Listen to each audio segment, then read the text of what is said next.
Missile programme पर किसी से बात नहीं करेंगे, ऐसा कहना है ईरान का। इजरायली जौहरियत रुकने तक मुज़ाकरात बेमानी है।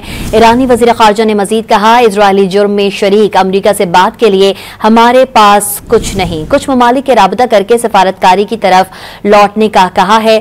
जौहरी तनसीबात पर सेहोनी हमले की मगरिब क्यों मजम्मत नहीं करता? मगरिब इजरायली हमले की वजाहत के बजाय इस पर सवाल से गुरेज करता है।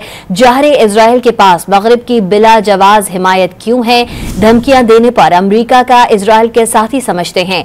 ईरान के वजीर खारजा अब्बास इराक्ची की जिनेवा पहुंचने पर सहाफियों से गुफ्तगू। आपको बता रहे हैं, ईरानी वजीर खारजा ने कहा कि मिसाइल प्रोग्राम पर किसी से भी बात नहीं करेंगे। इजरायली जौहरियत रुकने तक मुज़ाकरात बेमायनी है। इजरायली जुर्म में शरीक अमरीका से बात के लिए हमारे पास कुछ नहीं, कुछ ममालिक के राबता करके सफारतकारी की तरफ लौटने का कहा है। जौहरी तनसीबात पर सेहोनी हमले की मगरिब क्यों मजम्मत नहीं करता है?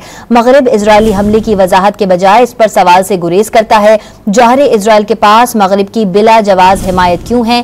धमकियां देने पर अमरीका को इजरायल का साथी समझते हैं। ईरान के वजीर खारजा अब्बास इराक्ची की जिनेवा पहुंचने पर सहाफियों से गुफ्तगू में उन्होंने कहा कि मिसाइल प्रोग्राम पर किसी से भी बात नहीं करेंगे। इजरायली जौहरियत रुकने तक मुज़ाकरात बेमायनी है। इजरायली जुर्म में शरीक अमरीका से बात के लिए हमारे पास कुछ भी नहीं है, कुछ ममालिक के राबता करके सिफारतकारी की तरफ लौटने का कहा है। जौहरी तनसीबात पर सेहोनी हमले की मगरिब क्यों मजम्मत नहीं करता?